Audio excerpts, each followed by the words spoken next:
Hi, everyone. Good evening, good morning, wherever you are. We're grateful to start the third day of this emergency conference. We are the Three Principles Hebrew community, an extension of the 3PGC. The 3PGC is a nonprofit organization that is committed to bringing an understanding of the three principles to people around the world. You can learn about the three principles at 3pgc.com. We have here today with us Jenny Gittelband, Rachel Foreman. We are on the board of the Hebrew Three Principles. We have with us today presenting Deborah Baron, Judy Sedgman, and Natasha Swoldoff. I'll just give you a little technical asking questions throughout the conversation, especially on the second part, will be in the chat. You can send questions all along, and we will take a break at 5:50 for 10 minutes, and then we will come back for the next hour.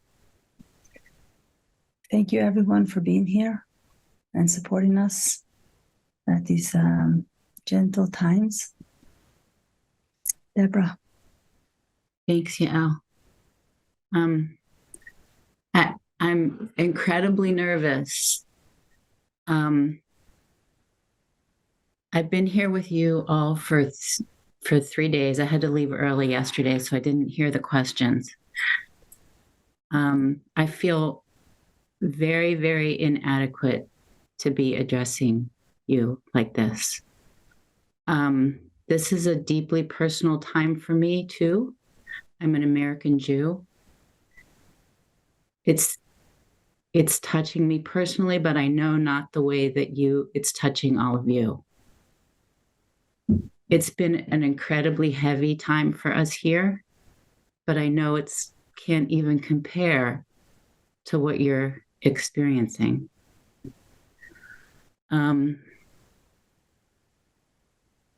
You are my family. You are my people. And yet not. Because I feel the distance.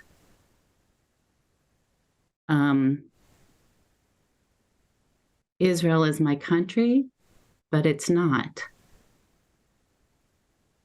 And so all I can hope to share today is, our topic was about self-care or care to the caregiver. And the only way that I feel equipped to share with you is by sharing how I've been taking care of myself, in the hope that that's helpful.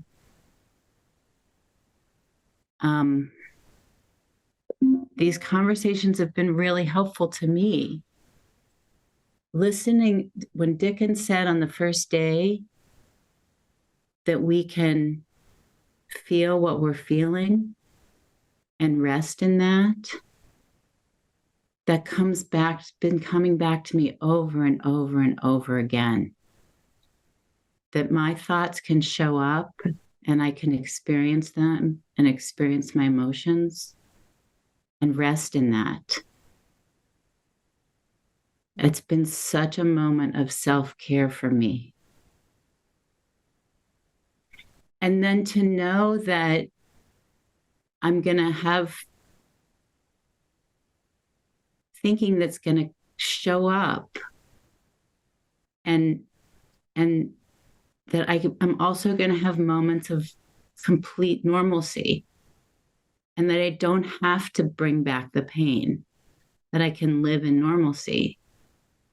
And then just to know that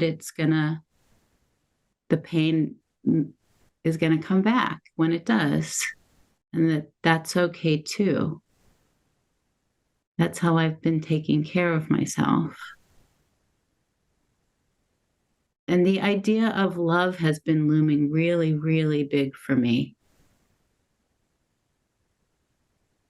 That we can feel angry and that's okay, that I can feel angry and that's okay.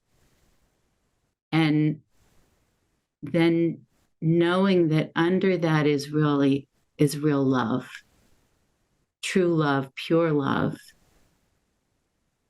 And that when I can feel that love, there's a healing to it. Every one of my friends that I've reached out to who live in Israel have been so, the words they're using, the gratitude they're expressing just to be reached out to, it just reminds me of the power of love and how when we can find it and knowing that it's there and touching it is just so incredibly healing.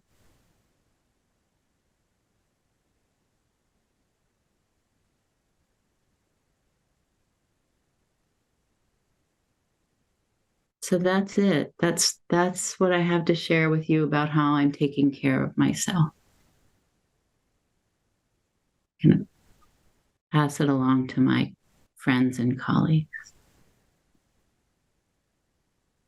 When you say self-care, Deborah, very often when we say this to people, there's this reaction that self-care is selfish. Many people say, shouldn't I be taking care of others? But you can't pour from an empty cup. And so taking care of you, making sure that your health is good, allows us to be of service in a much deeper way. And I love how you shared about love, because that's exactly what it brings when we take care of ourselves. So one of the things that I know Deacon touched upon the first day was this peace center, this drop-in center that we all have inside. It's so helpful to know that it's here, that we don't have to look for it outside, because outside sometimes is not peaceful, especially right now. So knowing that there's a space within where peace resides, where love resides, this drop-in center that has the ability to constantly renew, refresh ideas that can come to us of how to proceed, which way to go, what to say, what not to say. Growing up in the Jewish community in Denmark, a lot of my friends and schoolmates went to Israel. And I've also spent the last many days getting in touch with them, hearing how it's going, and they're frightened for their life.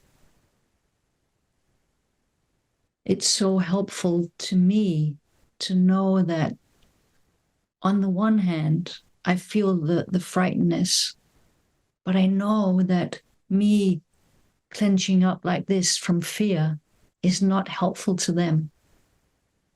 So when I feel this in myself, it's a reminder that right now I'm caught up in my own fear.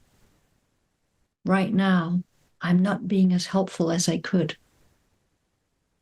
So I know that I have this drop-in center inside. I know where to look. That's what being a student of the principles give us. It's not that life doesn't hit us hard, it does. And when it does, we know where to look.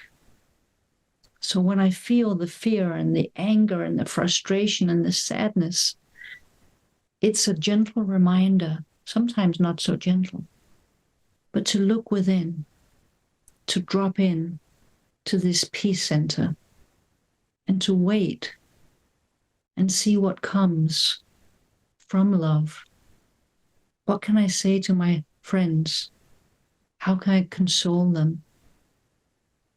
How can I help them look within them to find the solutions that they need right now? What is it that I can point them towards that will allow them to find the answers that they're seeking?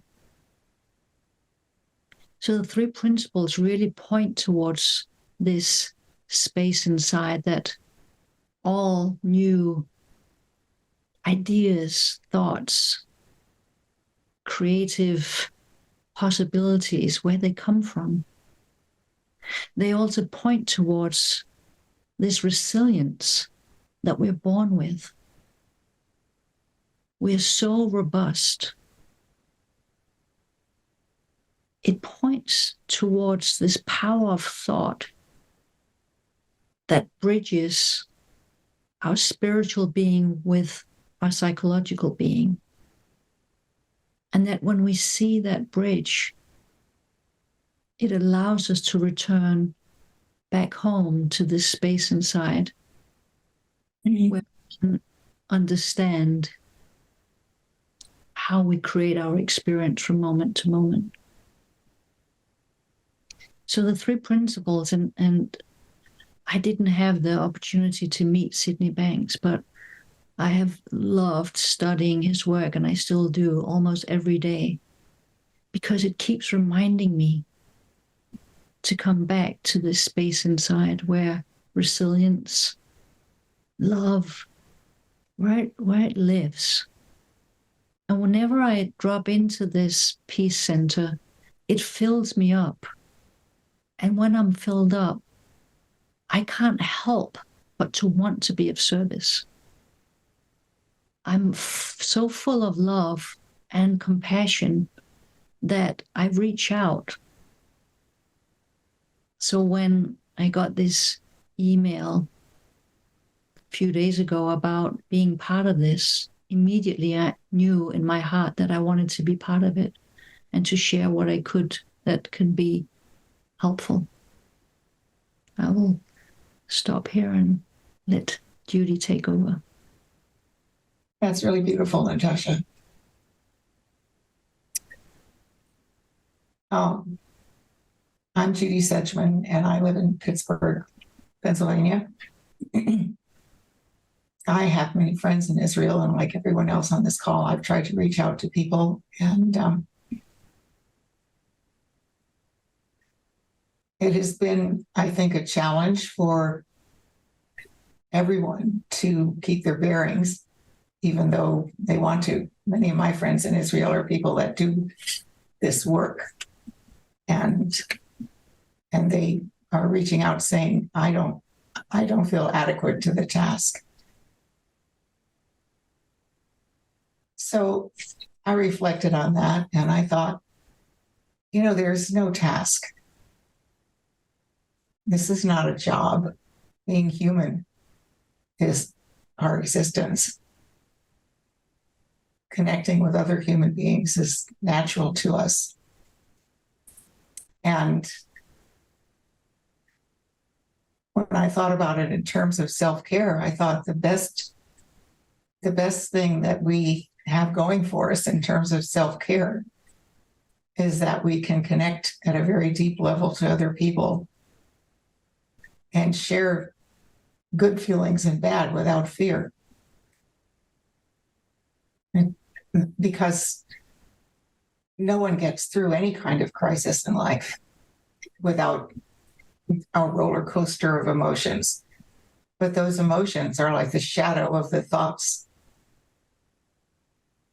Those emotions are just the shadow of the thoughts that are passing through their minds at that moment. But there's a space before thought. And that's what Natasha was pointing towards. And what the principles point towards.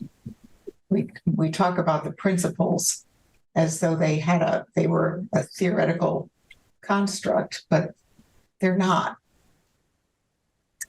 They're a description of the way the system of life works, the system of creation works. They simply provide language to describe it. And they describe the flow of life from the formless energy before thought, before anything happens, to the moments of creation when form takes shape. And the experience of that. But our true spirit, the thing that we think we're having to take care of, is before us. It's the divine energy that allowed us to be created in the first place, that brought us to life. And that is pure. And that is universal to all people. And that is the gift that we have that allows us to create our own experience of life as we go through it.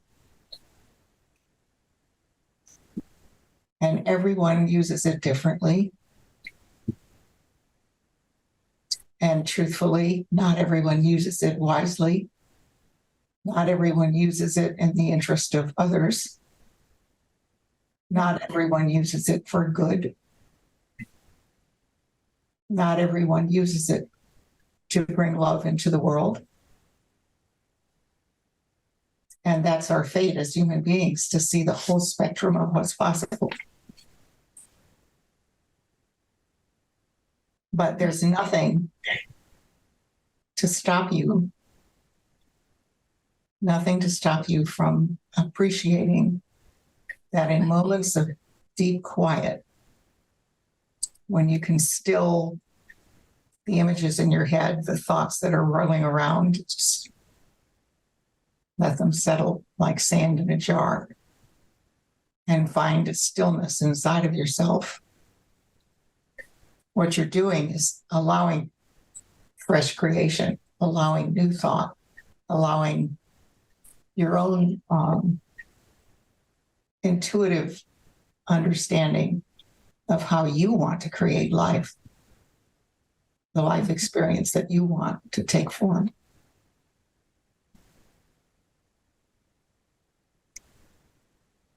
It's very difficult to, when you understand the system, it's impossible in this world not to judge actions and say what's unacceptable and what's acceptable. It's impossible not to. But it's also impossible not to live your own life in integrity with what matters to you. And to the degree that more and more people in the world see that, they see there's a choice, the world will get better. It's not very good right now. There's always hope. And the hope is always in the people who have seen the worst and seen the best and made a choice.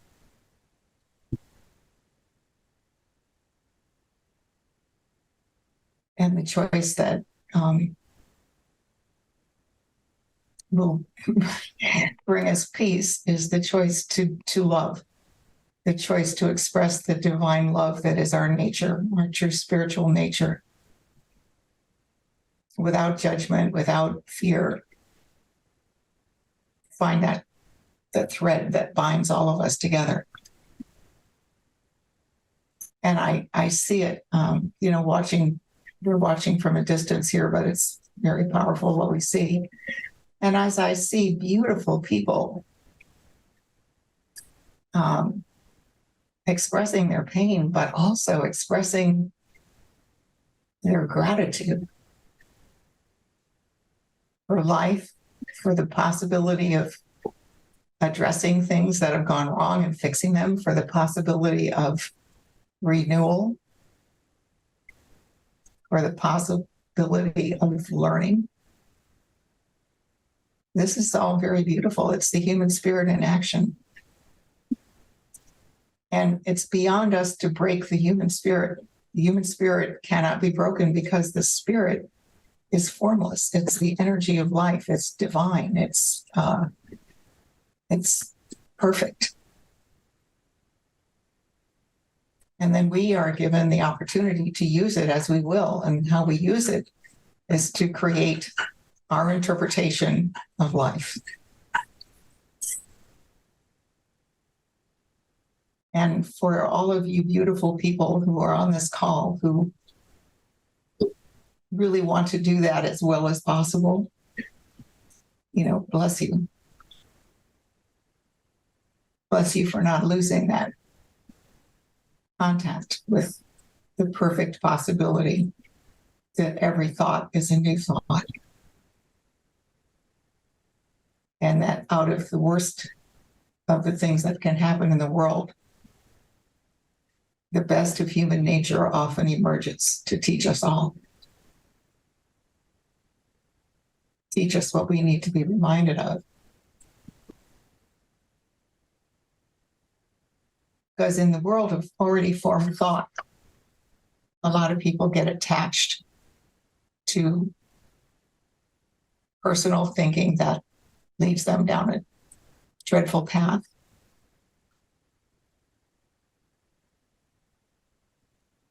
But when you understand it, the system, you know better than to follow that. But like I was thinking about when we guide our children, when we guide our little children who don't have a lot of ideas about what's up in life, they're just trying to figure it out. And so I remember one time when my daughter was a little girl and she played with the little girl next door, whose mother I met in the delivery room. So they were exactly the same age.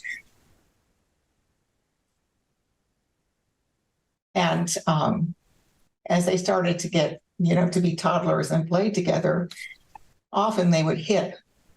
One would grab a toy and the other one would hit them. Go, no, you can't have that.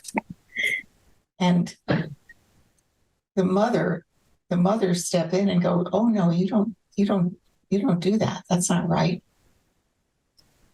You don't hit other people. The mother step in and say, share the toy, teach them to share, teach them how to share. Well, the world goes on and people continue to hit other people. And there are good people all over the world that say, no, you can't do that. That's not right.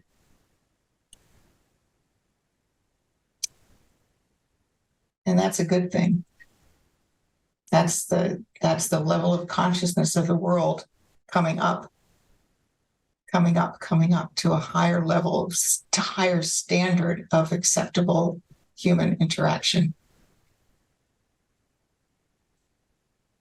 And to me, in the aftermath of tragedy, the people who aspire to that higher standard are the salvation.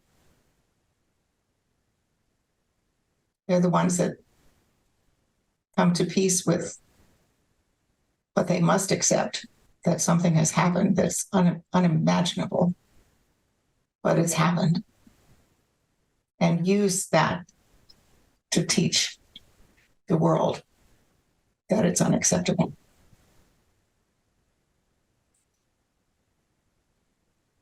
And find within themselves the contact again with that deeper peace within us all, the peace before thought. And it is before thought.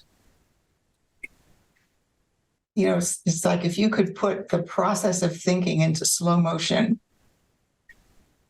there would be this creative, beautiful energy just flowing. And it would move its way into the human mind. And the human would create a thought. And then suddenly the senses would come to life and that thought would look real to them. At that moment in time, when that thought becomes real, the most important thing is to realize if that thought is upsetting, it's terrible, it's vicious, it's negative, it's mean, we don't have to think it again. And what I see going wrong so often in life for all of us is we start thinking too fast, thinking too much, thinking about our thinking about the content of our thinking, instead of thinking about the beautiful gift that we have to think again, to see fresh, to go back to that wellspring of energy, which has taken no form, and create more gently. And this is the potential of all of humanity. It's not necessarily reached, but it is the potential. And I think that self-care is really acknowledging the mystery of life, acknowledging that we don't know why we've been given this gift, how this has happened to us, that we, little humans walking around the earth, have the power to create anything. And when that power is misused, it can create hell on earth. But when the power is understood and seen as a gift, it creates healing, it creates peace, it creates universal love. And we talk about love often in human terms. We talk about love, and you think about, mothers loving their children, fathers loving their wives, children, and people loving each other. But love is just the beautiful feeling of purity. Love is not specific, it's not directed. Love is a profound, beautiful, pure, deep creation feeling. And when we find that in ourselves, we find peace even in the face of horror. We find possibility even when things look very bleak. We find hope even in the face of fear. And we find acceptance for what is, so that we can learn and make the world more beautiful.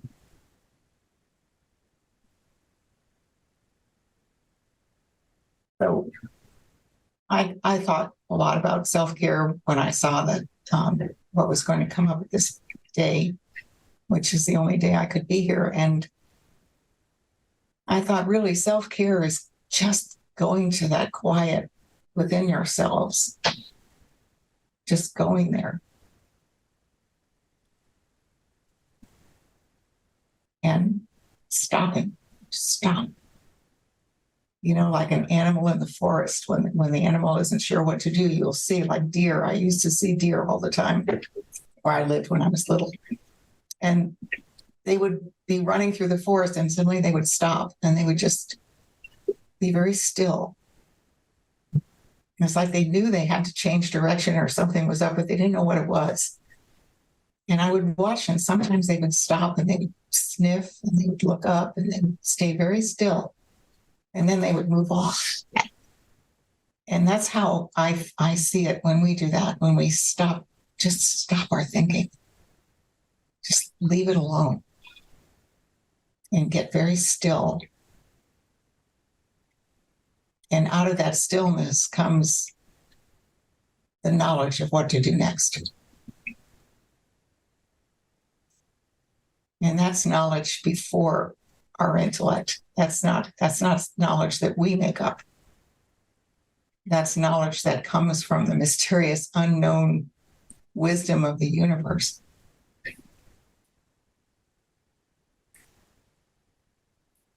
But when people get fraught, get all so complicated and complex when you start trying to sort it out, figure it out, think it through and analyze it, like how and why, when and what and how, that confuses us, because all we have to go on is the knowledge of what we have so far. And when we're confronted with something that we can't have even imagined, something totally different to anything we've ever imagined could happen, the only answer is going to be in the unknown. We don't know the answer. And to find the unknown, that's when you have to go very, very deep. But you know that resource is there. Intuitively, instinctively, we know that because it is who we are. Now, I can't explain why we know it, but I've never met anybody who doesn't. When they get really quiet, they say, I feel connected to something so much greater than myself. Or I can't believe how I got the answer to something I've been thinking about for so long, and I just didn't know what to do. And, for some people, it comes in moments of prayer. Some people, it comes from walking outside. Some people, it comes from playing with their pets or their kids. It doesn't matter. It's the thing that allows you to just quiet down and go to that deeper place of unconditional, pure love, before thought, before form, and create again.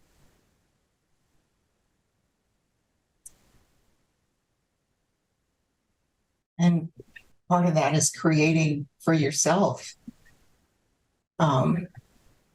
what's next for you.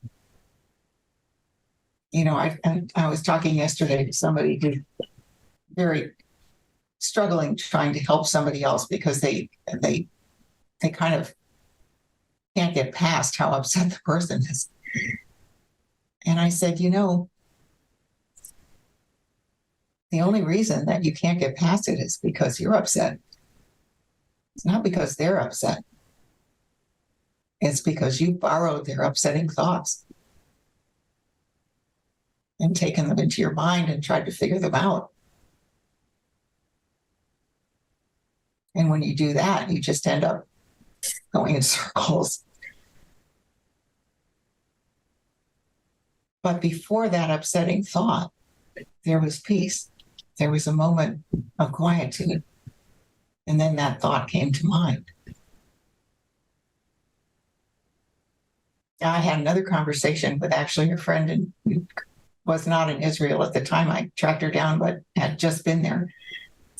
And she said, the first thought I had is how grateful I was that I wasn't there. And then I started beating myself up for being so selfish. How could I be so selfish? I should be there. And then she thought, I could go back there. But it's not the same as being there, to be there with people who need me right in that moment. And see, that what that is just a misunderstanding of the past and the present. In the present moment, you follow your wisdom to what's happening, what's going to happen right now. Going back to the past is not helpful. It keeps you stuck going around those same thoughts. We all do that. We all do it. You can't help it. It's quite human, very normal. But when you find yourself doing it, especially if you're in a place where you don't want to be unhelpful or you want to be present for other people, the idea is to come into this moment now with nothing on your mind and see what's new. And that's true for everything in life. If you live that way, if you live in the present and you live in possibility and you live in the knowledge that it doesn't matter what you don't know yet, because there's an answer. There's always an answer, always. But if the answer is not in your head, it's in your spirit, and you have to go back there to find it. But it'll be there. I promise you that. It will be there.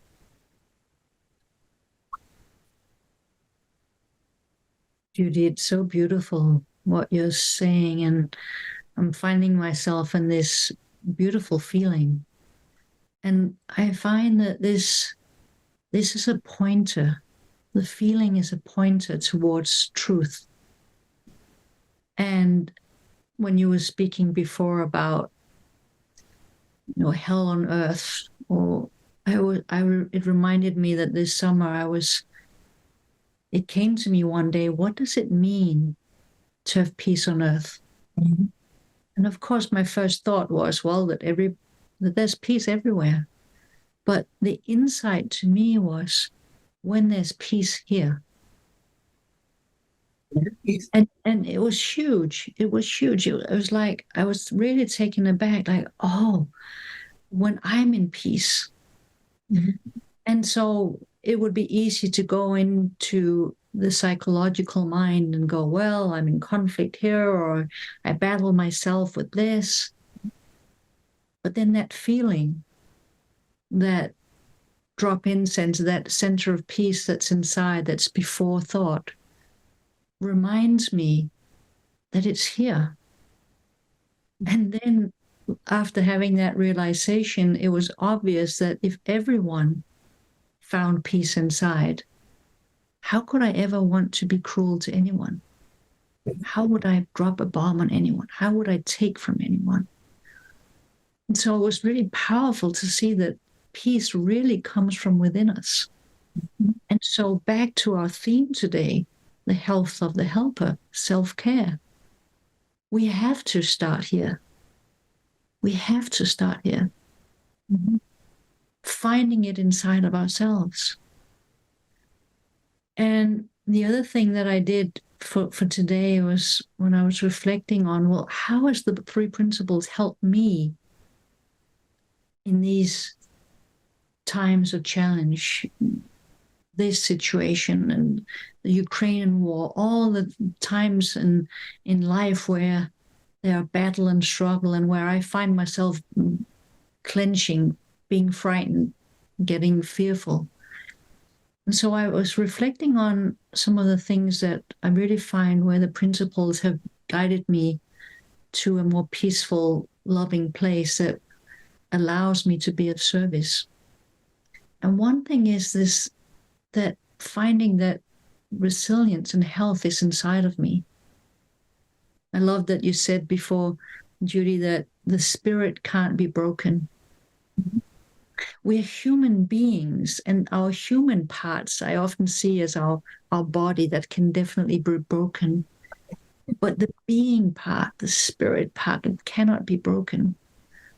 And so when I find it inside myself, my spirit, my beingness, and I'm also in that moment, I see that we're all beings. On the level of our humanity, there's a lot of differences. Ages, colors, sizes.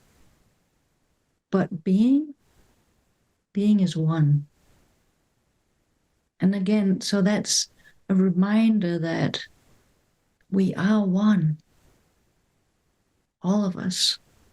When we go beyond what we see on the surface level, when we come into this space inside, that the feeling helps us to recognize that when we're in this beautiful feeling that is the opposite of this, it's the opening, it's love, it's wanting to be of service. That's where resilience comes from. That's our innate health. We all have it. The other thing that for sure has helped me so much through the teachings of Sydney Banks is to recognize the power of thought.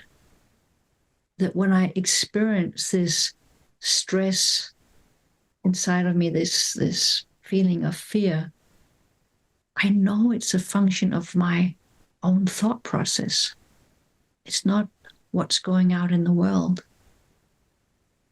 When I see that, I can drop back in to the present moment, to this space before thinking, where new and fresh can come from.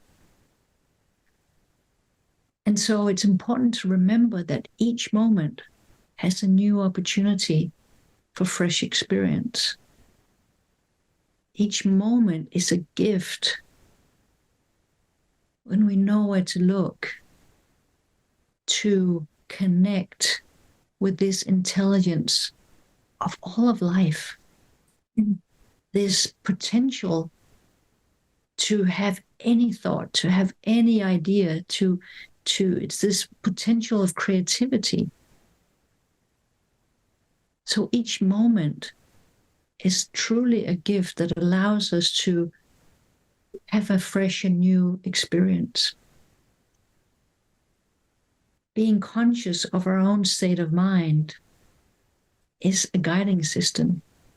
It helps us realize when I'm overextending myself. It helps me realize when my thinking is leading me astray, when it's leading me towards fear. And when we're fearful, we're not being very creative. We don't know what to do. Fear makes us stagnant. So consciousness is a beautiful gift that allows us to be aware of our feeling in each moment. And as soon as I'm aware of that, I have that choice to stop, like Judy just said, to stop and wake up to see what it is that's creating my experience in the moment. And it's not what's going on. It's the role of thought that is what is creating my experience. It's this power of thought that creates all of my experiences. So it's really helpful to see this because it allows me to come back and really see the impersonal nature of thought, to understand that our thoughts are just part of our being. It's not who we are in essence. Stressful or negative thoughts are temporary. They're impersonal. They're not an indication of our capabilities or our worth.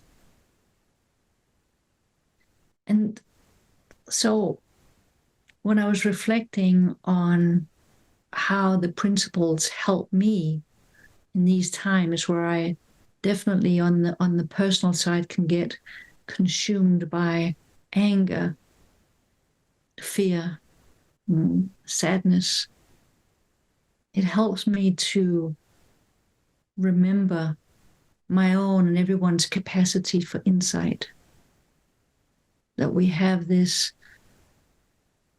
possibility to get new and fresh when we don't hold on to our fearful thinking. And so it's so helpful to know where to look.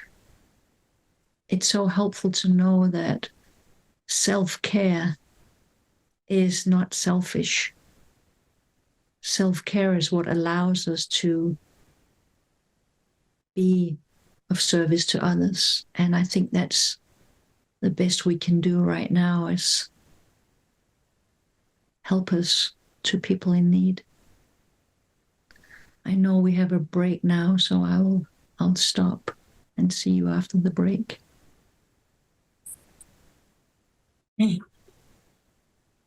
Thank you.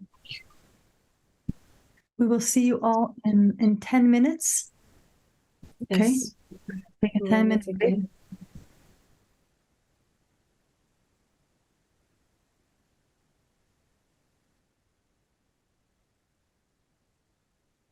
We'll see you at 6.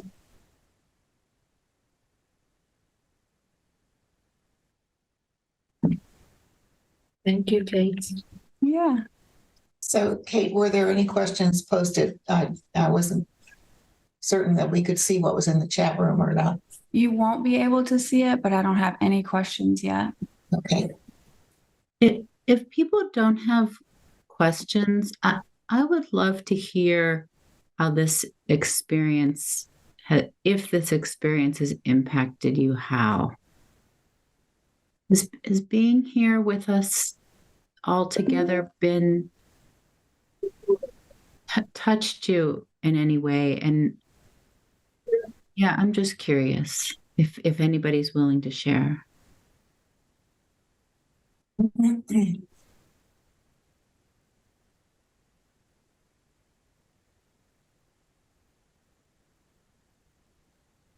Rachel? Yeah, I'm not specifically going to answer to Deborah's answer. I can say it in one word that it was beyond beautiful and very helpful. The first day when Deacon was speaking, for me, it was like, duh, Rach, you forgot all of that? You knew it. And that's like, and it was like, as I was interpreting, I was like, it's so simple. Yeah, of course. But it was as if I forgot, and I've never been in the principles before. So it was a wonderful reminder. So all of that is a wonderful reminder. But what I would love to hear from you, from all of you, is something that I know, but maybe others don't, is that when a bad feeling or a bad emotion is coming up, how, my experience is for that to pass quicker, I need to stay with it and not fight it. Mm-hmm. And so if you would speak to that of like, how can I, accept my bad emotions or my difficult emotions and my frightfulness, my, my anger, my upset. How do I do that? Am I okay with all of my emotions? I can speak to that if you wish. If you think about that little slow motion thought forming, once the thought has formed and you've had the associated feeling, so you've had a bad thought and bad feelings about it, if you understand that it's just that thought, and if you don't feed it, it moves on. The mistake we make in trying to fight our thoughts and fix ourselves is that in order to fight it, you have to keep thinking about it. And when you keep thinking about it, you keep recreating the feeling. So when you're plagued by painful thinking of any kind, you're right. And what you said first is you just accept that that thought has come to mind and you're experiencing it now, but it'll pass. And thoughts pass on their own because it's like a train moving through the station. When one car passes, the other car comes along. But if the train is stalled, then you're staring at the same car. So I don't know if that's helpful, but really the best thing to do is accept the thoughts, accept the bad feelings, and know that they're not forever. They're just a feeling is as long as the thought that created it, no more. And if you quiet down, if a bad feeling could help you in any way, here's how it helps you. It helps you to go, I don't want to feel this way. I don't like this. And just the intent to feel better can wake you up to just leave your thinking alone, quiet down a little bit, look to go quieter, and wait for some new thoughts to come to mind. And the deeper and quieter we go, the better quality thoughts we get. So I would say, negative thoughts usually come from the intellect going over and over something that's bothering us. And as soon as you stop going over and over it, you come back into the present moment and new thoughts come to mind. So yeah, you're right, Rachel. What you said, accept it, live with it, let it pass.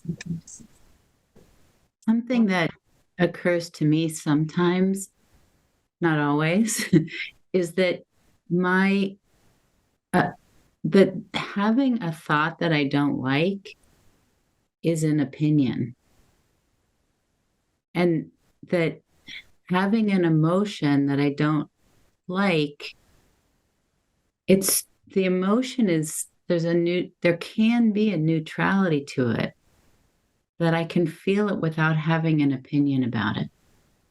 And that I've even at times had an experience where a bad feeling turned into an exquisite feeling from, I don't know from what, from dropping in deeper, from seeing something new about it.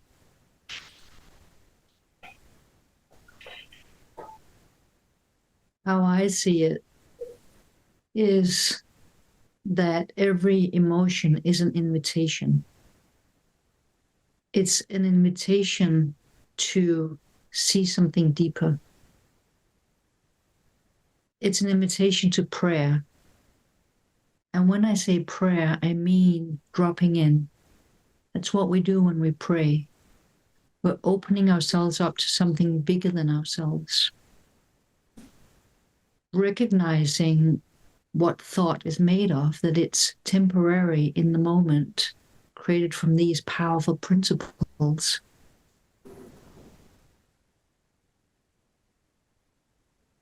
Dropping into this center, inviting the feeling in and seeing the neutrality, like you were just saying, Deborah, to see that every feeling is love in disguise.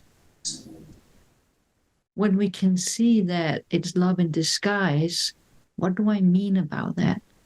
How could something like terror or fear be love? Because when we look at what it's created from these divine principles. They're created from the source, which is love. So when we see every emotion as a face of love, it's easier to invite them in, to take it as an invitation, inviting it in, sometimes being curious, sometimes just allowing it to be. But also, like Judy said, not feeding into it, stopping for a moment, noticing that I'm on my way down a path that is leading to suffering. So inviting it in, seeing it as an invitation to see something deeper, and knowing that it is being created from the source of love itself. That would be the way I would answer your question, Rachel. Could I tell a little brief story here? I made me think of it. For a number of years, I was contracted to do groups for veterans with PTSD who were in a special program, and they were mostly men who had been involved in they were involved in Iraq or Afghanistan, and their groups up until my group primarily were just going back over their pain. That's what they would do. It was an immersion thing where, if you kept reliving it, you would get hardened to it, I guess was the theory. And so when they would come to group at first, when I'd start a new group, they would start doing that. They would automatically start telling me these horrific stories, and I would stop them, and I'd say, I'm leading the group. Would you mind if I brought up the topics? You know? and so I would ask them about their service animals. I would ask them about their if they had families, so tell us a little about your family. I would ask them about what they did over the weekend, and everything that I was talking about with them was directed to bringing them away from their memories into the present. And they would cheer up almost immediately. They would find themselves in a lighter feeling. And then somebody would crack a joke, or somebody would say something inappropriate that everybody thought was hilarious because they were trying to embarrass the lady up there in front. And the whole group would change. And then somebody would say, "What are we doing laughing? We have PTSD." And I would say, "No, you don't. You have the ability to remember the past and live in the past and worry about the past and try to fix the past, or to realize that the past is over. And right now, none of those things are happening except in your head." And then they would start to see the difference. And they used to laugh at me because I was like everybody's mom, but I would tell them that watching them change in this group was like watching flowers bloom, to a bunch of tough guys. That was really hilariously funny. But it was like watching flowers bloom, because that spiritual, moment to moment spiritual beauty just woke up. And as soon as you realize that the past is like 2 minutes ago, the past is 10 years ago, the past is a week ago, the past, once something has happened, it's over. And the idea of using our beautiful gift of creating new thought is that we don't ever have to recreate the past, or we can live there, or we can visit it, or we can laugh about it, or we can let it go. But once the past is over, it has no power but the power we give it by rethinking it. And almost all fearful, scary thoughts come from there, because in the present moment, you know where you are and you know what you're doing.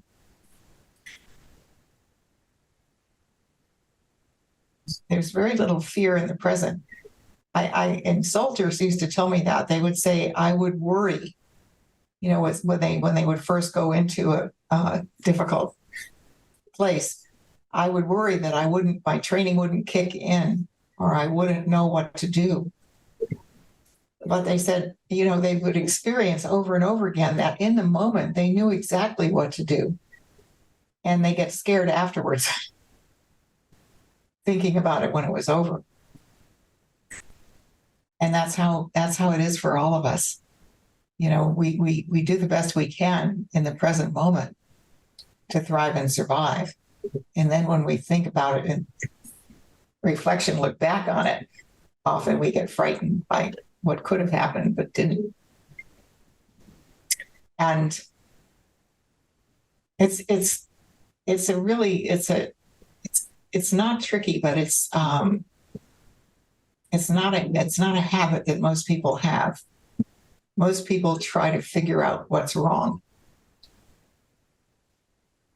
That's what we're trained to do. We're trained to figure out what's wrong. What's wrong with me? What's wrong with my thinking? There's nothing wrong. There's never anything wrong. It's just the way it is. Your thoughts create your experience. Your experience tells you the quality of your thinking. If you don't like your experience, you go to quiet and create something new.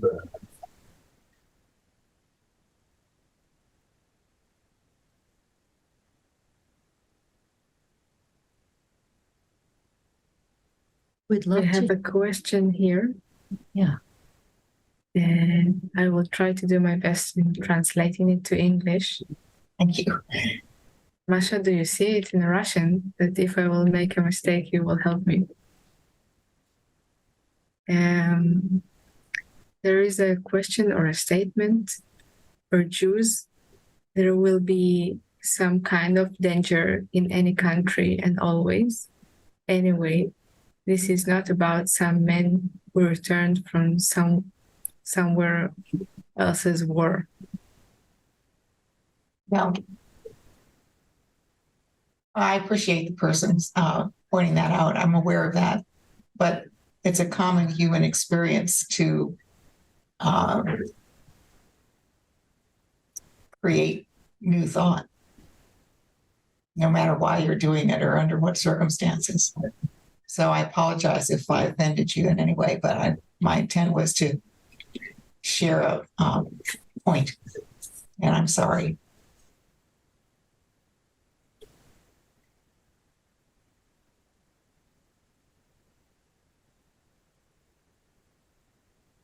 Any other questions? Or I would love to hear, like Deborah said, how has it been for you to be in this program for the past 3 days? What has been helpful? What have you seen new? We'd really love to hear from you.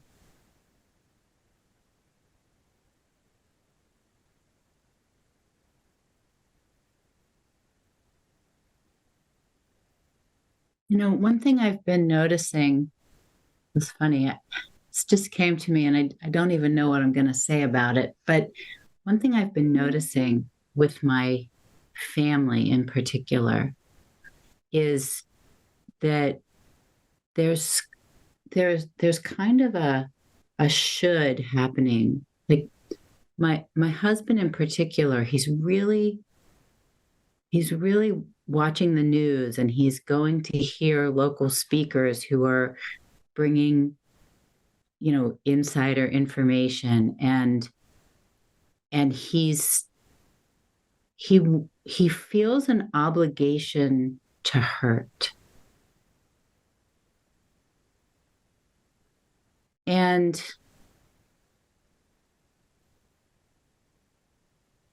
I both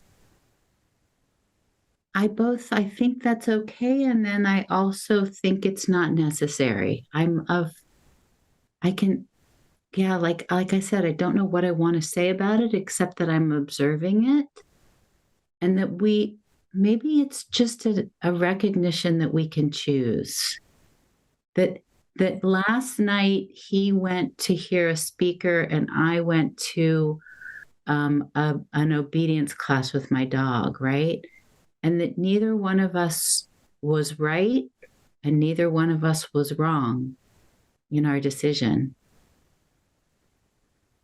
That we can follow what makes sense to us, and that whatever we choose is good.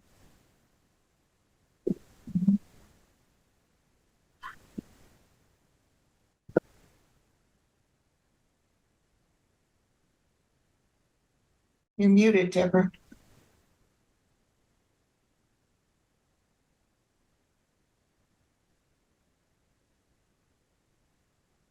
We missed the last thing you said. Oh, I had somebody show up in my house. I intentionally muted. Sorry. Yeah, all good.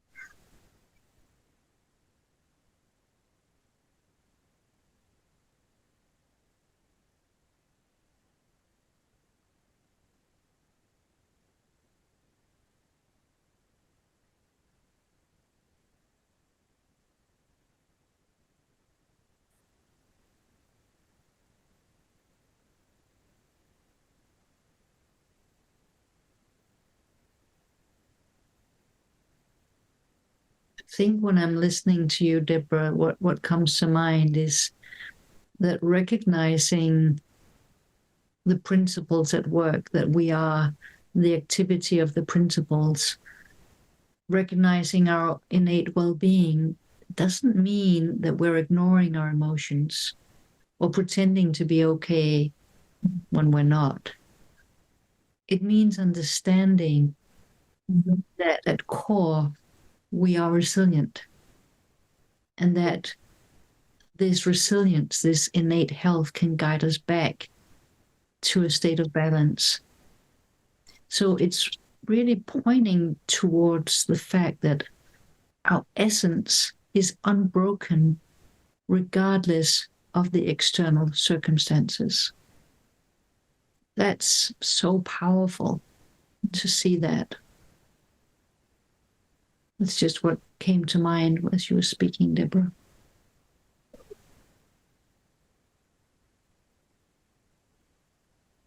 I just want to reinforce what you were talking about with the Hebrew. Just came up to me that the word to allow, you were talking about allowing feelings and allowing ourselves to drop into the space. So the word allow, the word to serve, and the word net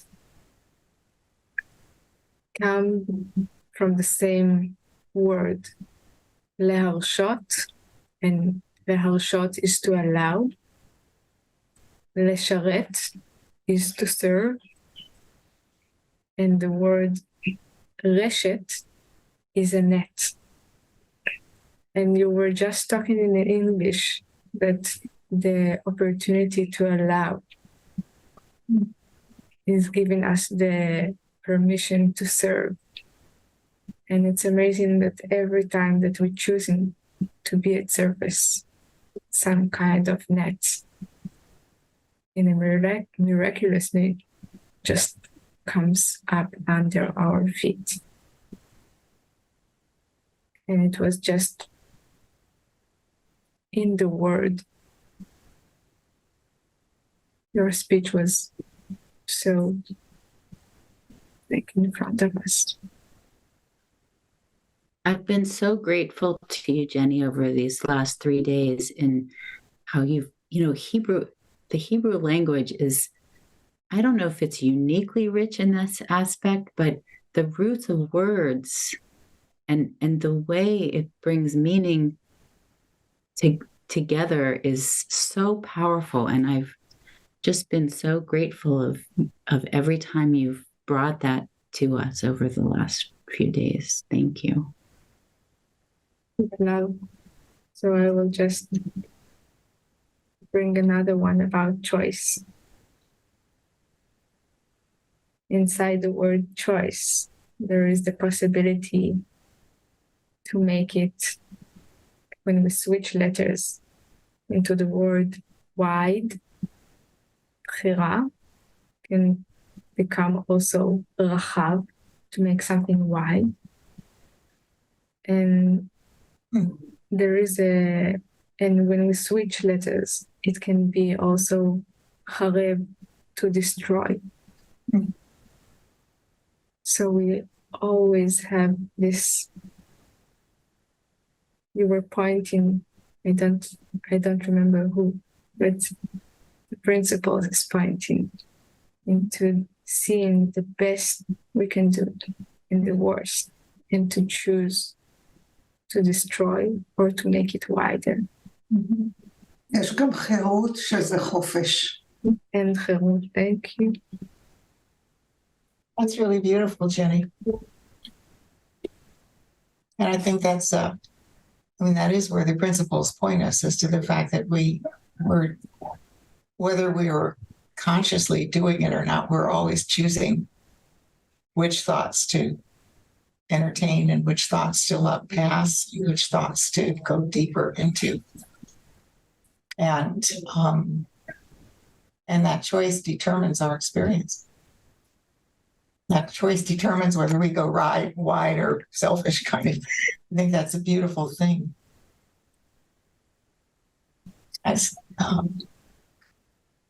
Can I add something that came to me right now, which is something that people might, I at least had this thought of like, I can control my thinking, meaning I can control it before it shows up.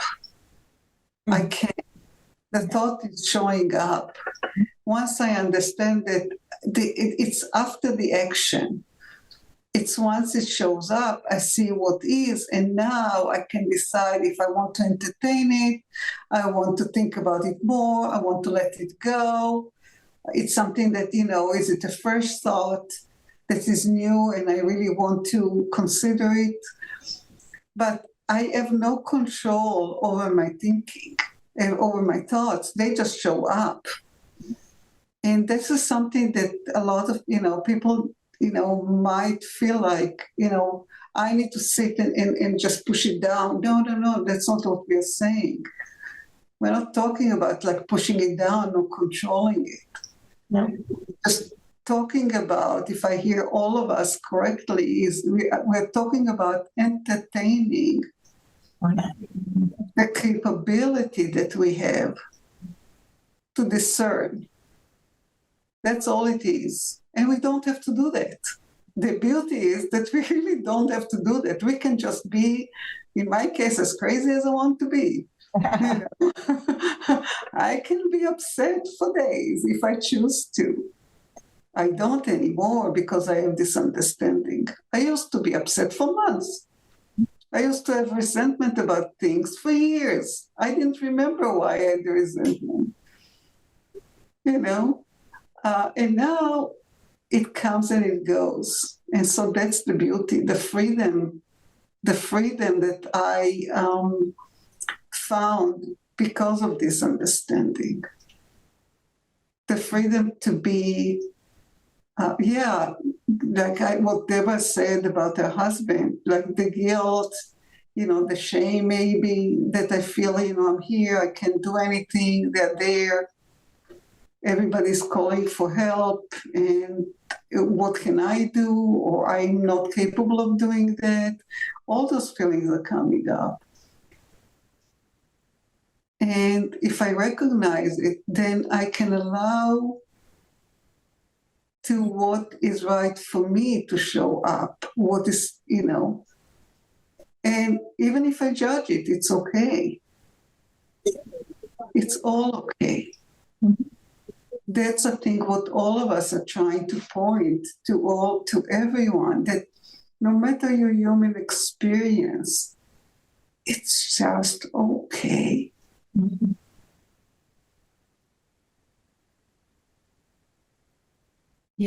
It makes me wonder if we dream of peace,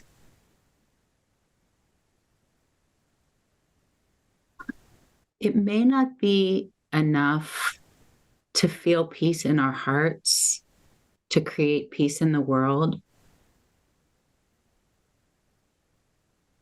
But it sure doesn't hurt.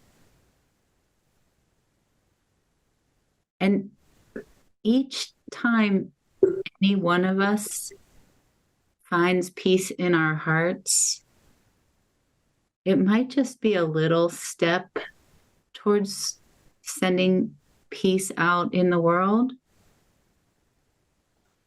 And yeah, it might not be enough, but it sure doesn't hurt.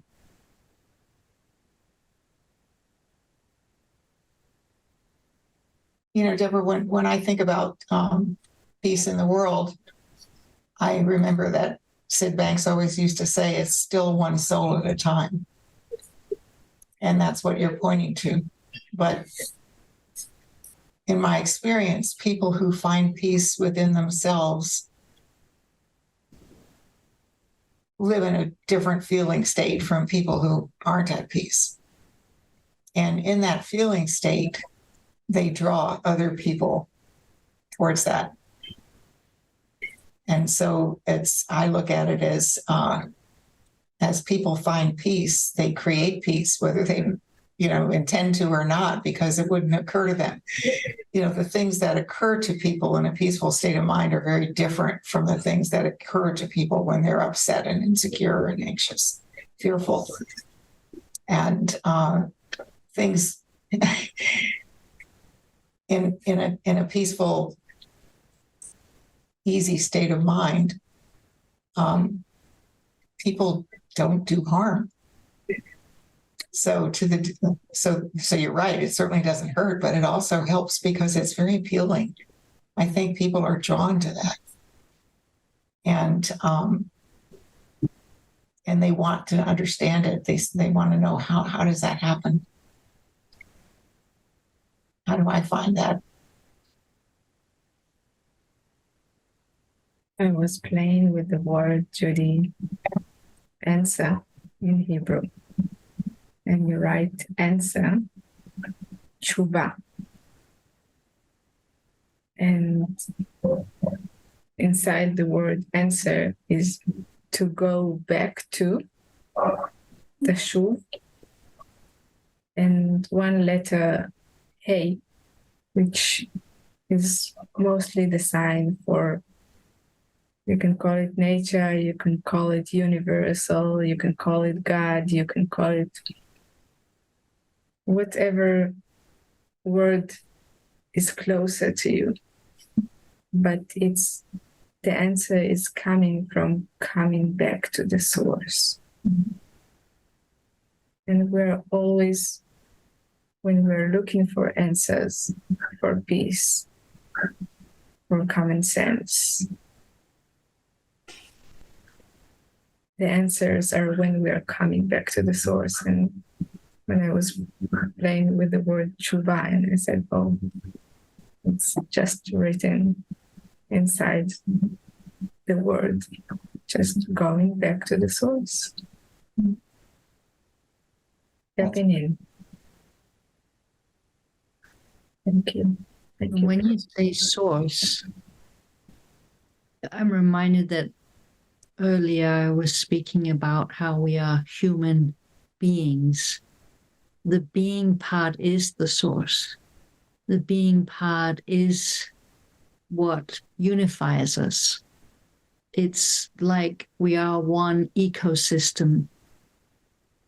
And I think when we recognize that, it can also alleviate the emotional burden that's often associated with the helping professions. I remember that our colleague, Dr. Bill Pettit, was sharing a study that was made with American psychiatrists.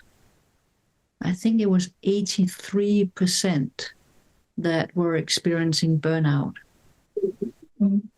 And where I find within this community, us who are in the helping profession, that it really helps us when we remove the division between helper and being helped, between the client and the one who's pointing. There's something that where we become just human beings, being of service to one another. And so when we are just compassionate, when it comes from within us, when this sea of compassion rises within us, there is no drain. There is no burnout. Our compassion flows beautifully, naturally. I believe that we all want to be of service. When the clouds of our thinking disappears, dissolves, what comes out of us naturally in any country, in every culture, at any age is love. And so when that arises naturally, we don't drain, we don't burn out. So I think this is also what points us to how conflict can stop, what may end wars, is when we recognize what it truly is that creates all of experience, that it's not you creating my experience, that it's created from within me. When I see that, there's no war, there's no conflict. How could there be conflict when I recognize what it is that creates my experience from moment to moment. So I really see that we are one being, and how recognizing that can act as a powerful cornerstone for help us reinforcing their resilience, deepening their compassion, and enriching their practice. So again, back to this theme of the health of the helper, I really encourage you to look at the three principles, the work of Sydney Banks, to point you to the truth about what it is that creates all of our experiences and who we are in essence, that we are one being. Because when we see that, when we really deeply know the truth of that, there cannot be war. There will be peace.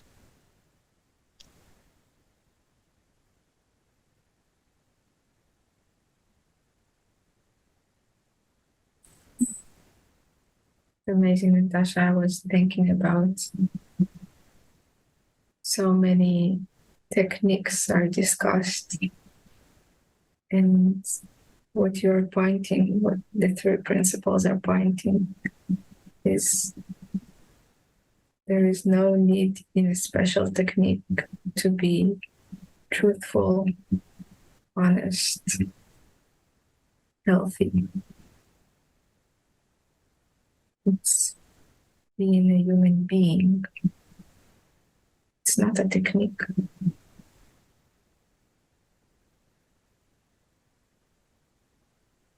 We kind of refer to it as the default setting.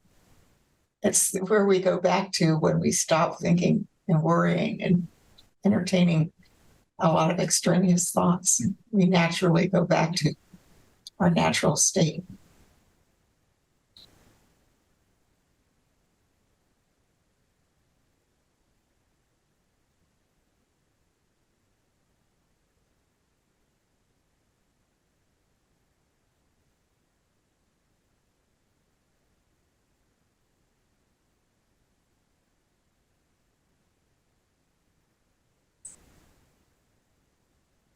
Questions or comments or reflections on how these days have been? When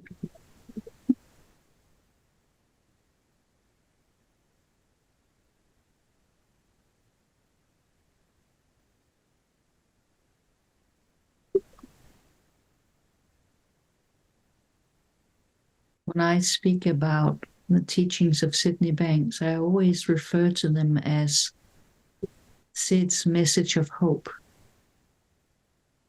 because hope is so beautiful. To see the light, to know that we are light, it's so powerful. So my hope is that these 3 days have given you hope that things can change, and that the place to start is here. Find peace inside. Find love and compassion inside. It is who we are in essence, all of us, even when it doesn't look that way.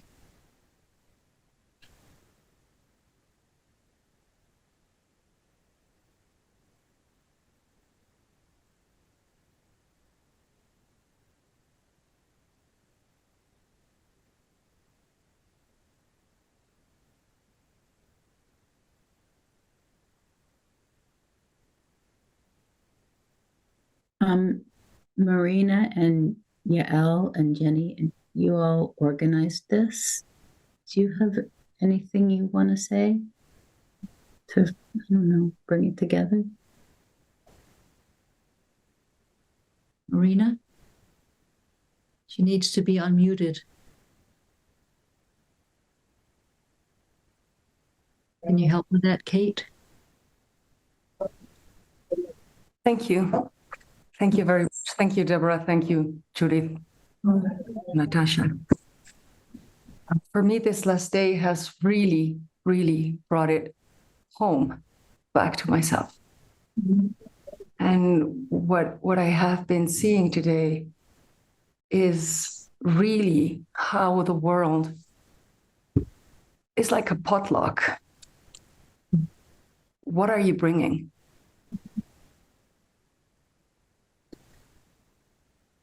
Whatever you are feeling, whatever thoughts you are entertaining, is what you are bringing to the world, is the world you are creating.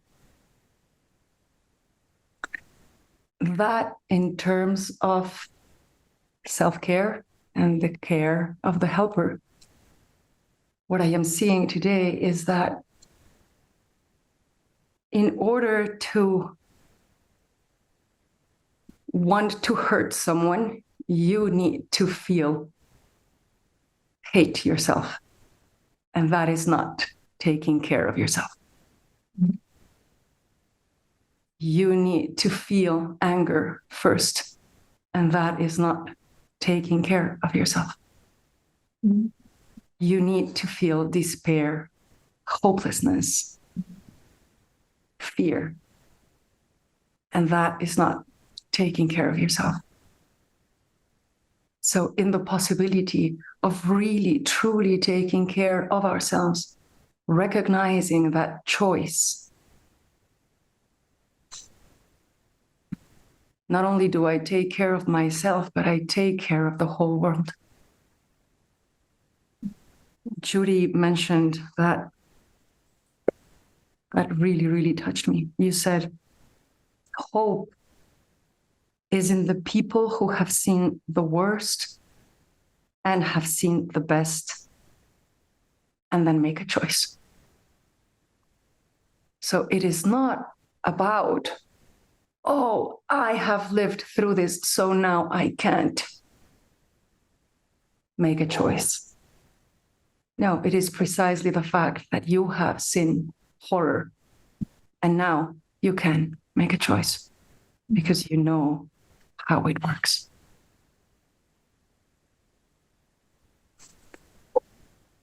It can only begin in one, and it can only be one soul at a time, like you mentioned.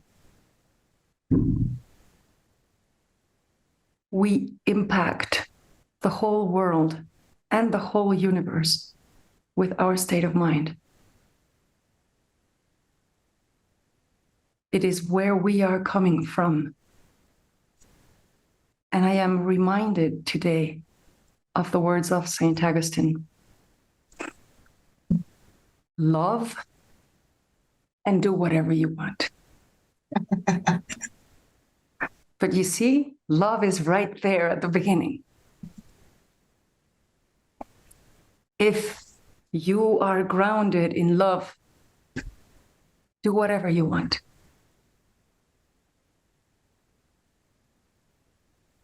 Thank you for today. It has been amazing.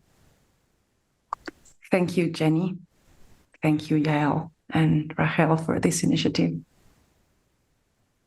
Thank you for giving us the opportunity to step up and bring love to the table, bring understanding to the table, bring the possibility of peace to the table for each and every one of you. It has been an absolute honor serving you. Thank you.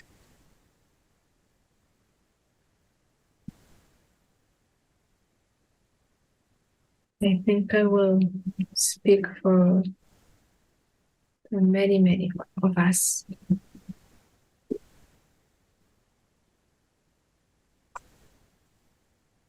I know me and Yael, we shared an idea Shabbat. I don't remember how many days ago it was. We were just thinking of just to show up and at night I thought about calling you guys. And that night you called us. I'm really, really thankful that you did not give us, for me, for sure, the opportunity to think twice about this thought, reaching out. Because we all have thought of reaching out, and then this hand is doing like, yeah, sometimes.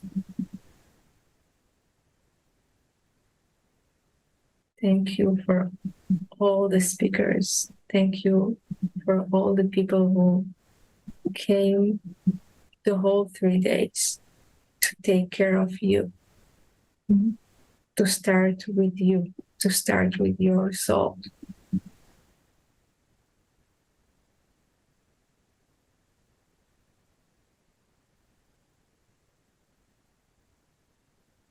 Well, thank you all. Thank you all so much for inviting us into your world and trusting us. I appreciate that very much. And I want to say I think I speak for everybody who does this work too, but it's always such an honor to be in the presence of people who are searching for peace, and to be in the presence of people who don't give up. And that essentially is saying to be in the presence of people, because that's what everybody wants. They want to see wrongs righted, and they want to see peace in everyone's heart. And, Sid's vision for the world was to end human suffering. And we have a way to go, but it is one soul at a time. And so all the beautiful souls who came to these calls, and you beautiful souls who work so hard to organize things and to reach out and draw more people towards you, bless you.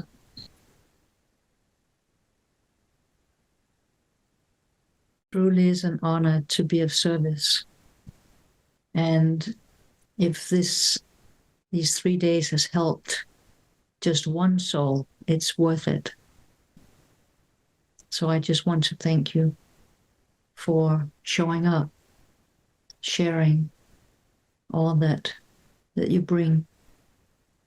Thank you. You know what you said, Jenny, about not giving us a second chance to doubt, to think. In that sense, I also want to thank you and the 3PGC board who responded immediately. There was no doubt at any moment. And also a very, very special thank you to Masha Dyashenko, who was called on the very last minute and said, I will cancel everything. Count me in. Thank you, Masha. And supporting me every day with all technical. Masha, I have no idea what to do. Masha, thank you personally, so much.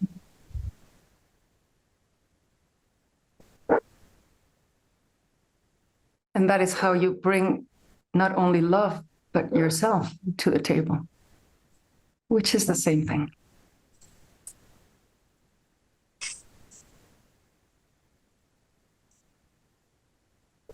My heart is full of gratitude as well, overflowing with gratitude.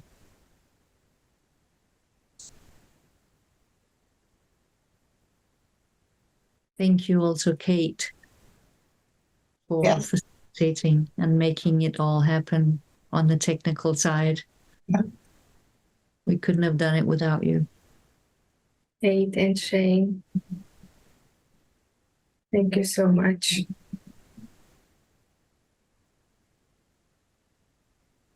I'm just saying to the people who are in the WhatsApp, in the Telegram, that it feels like we will take a deep breath after today, and we will continue bringing love to the table, serving you guys. We're here.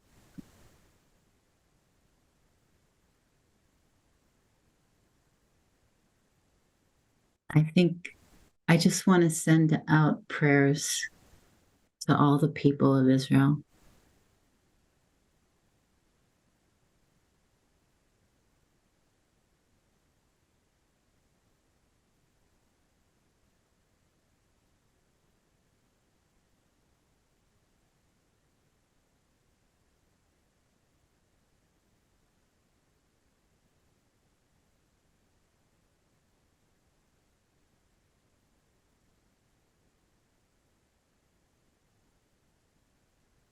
I will add my prayers, please, to the families, to the one who needs health, strength right now, wherever you are.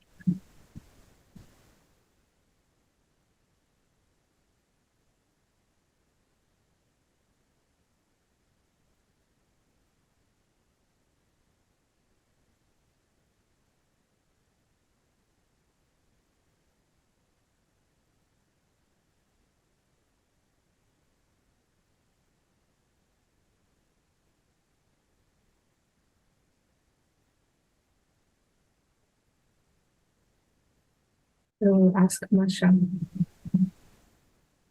Kohelet is in all the Bibles.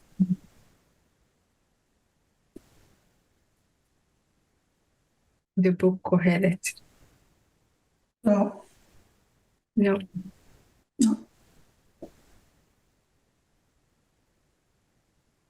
I will still read it if it's okay for you. Can somebody translate me to English? I will try.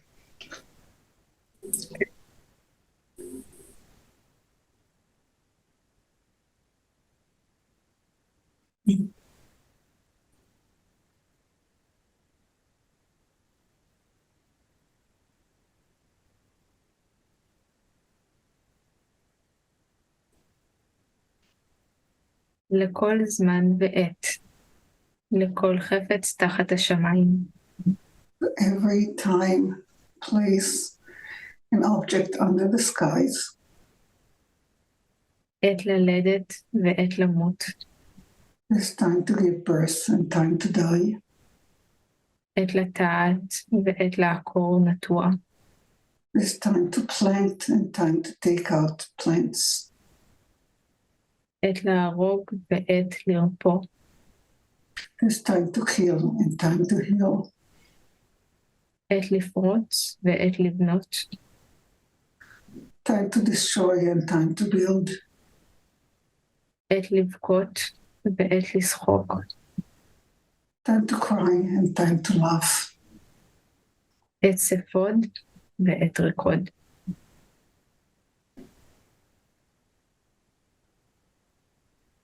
ספוד is לספוד. Yeah, Oh. maybe. Time to mourn and time to celebrate.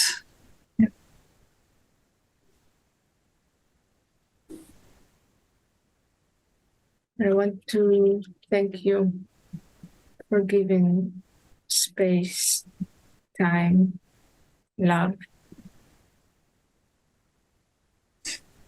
for everything there is right now.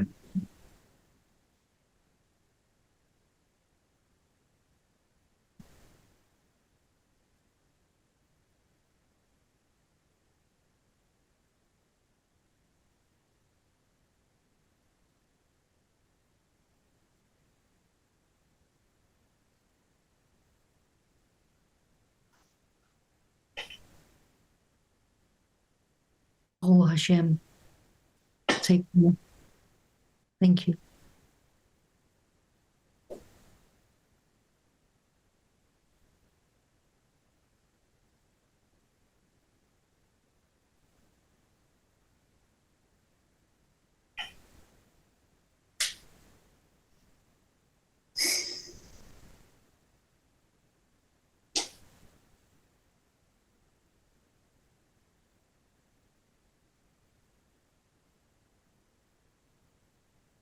can send guys. All the people are here. You can open your microphones, send whatever your hearts will want to say. Thank you.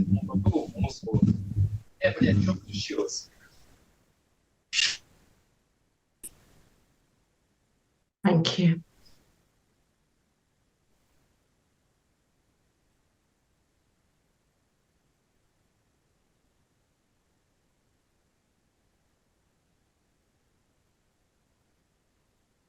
Thank you so much. Thank you. You, Emma.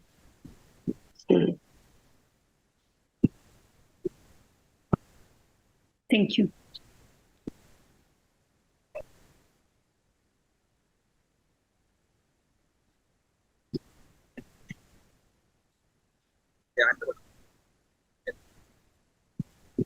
Спасибо всем.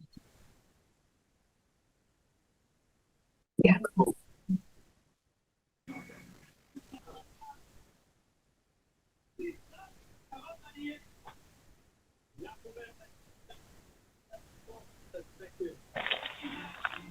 Thank you, everyone. It was beautiful. Thank you, everyone. Thank you, thank you, thank you. I love you all. Thank you. Thank you for all you shared too. Пусть Бог бережет каждого. Спасибо.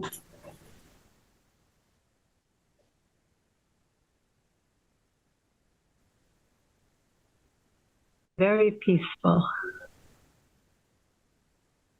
Thank you. Love you, Ima.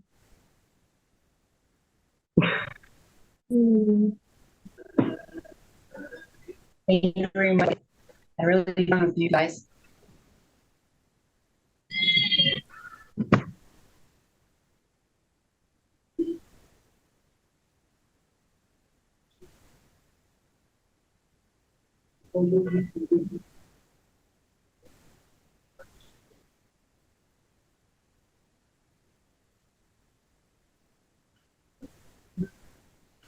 Stay safe. Yes, wishing you all peace.